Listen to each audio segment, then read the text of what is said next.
का संग, वही है सत्संग। क्योंकि संगत अगर हम साधु पुरुषों की करेंगे तो परमात्मा को पाएंगे।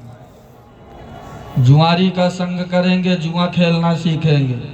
शराबी का संग करेंगे, शराब पीना सीखेंगे। वैश्यागामी का संग करेंगे तो वैश्या गमन करना सीखेंगे। तो इस प्रकार से संगत का बहुत बड़ा हमारे शास्त्रों में महत्व बताया गया है। इसीलिए कहा गया है, संगत करिए साधु की, भोजन करिए खीर, काशी में वासा करे मरे गंग के तीर। गंगा के तीरे हम लोग भी बैठे हैं, और संगत भी बढ़िया साधु सज्जन पुरुषों का मिल रहा। साधु कौन है? साधु की परिभाषा क्या है? किसको साधु कहते हैं? लाल पीला रंग लगा करके कपड़ा पहन लेने से साधु हो जाना, या जटा जूट बढ़ा ले उससे साधु हो जाना, या मुड़ मुड़ा करके सन्यास दंड ग्रहण कर ले वो साधु हो जाना? ऐसा नहीं है।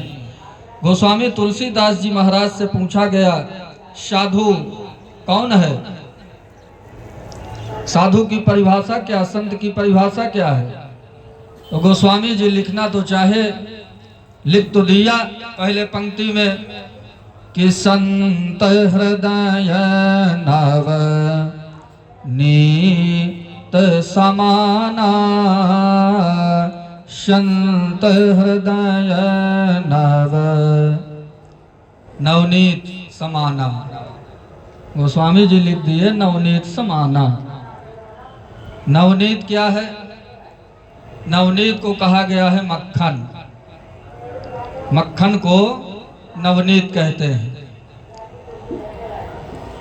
मक्खन क्या है?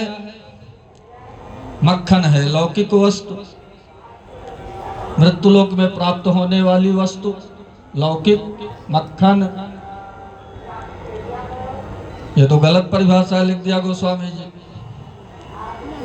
और उनको वरदान मिला था कि स्वप्न में भी जो गोस्वामी जी सोच लेंगे वो सत्य हो जाएगा। भगवान शंकर और माँ पार्वती ने दिया था वरदान तुलसीदास जी महाराज को, और उनके गुरु हनुमान जी महाराज, जो श्री बड़े हनुमान जी लेटे हुए हैं, यही उनके गुरु महाराज हैं। तो ऐसे गुरु का चेला, और भगवान की कृपा भी उनको मिली है कि सपने साँचो, सपने में जो भी सोच लेंगे वो सत्य हो जाएगा।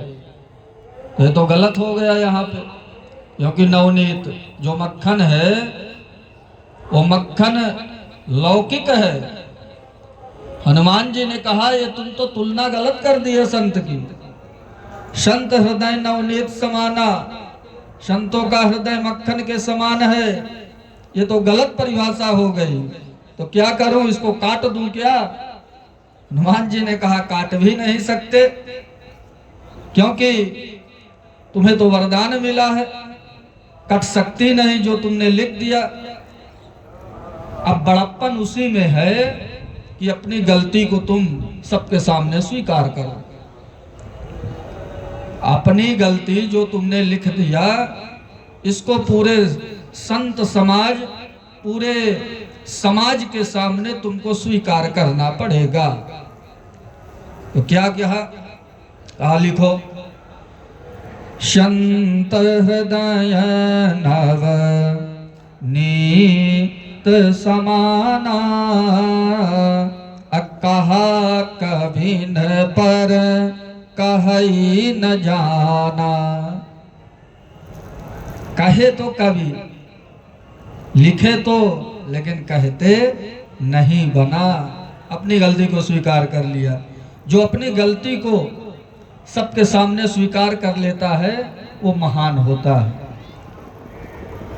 गोस्वामी तुलसीदास जी महाराज की कृपा इतनी हुई कि आज गांव का गंवई भी उनकी भाषाओं को जान करके, उन्होंने जिस भाषा में लिखा, अवधी भाषा में, सब लोग जान जाते हैं क्या लिखा है।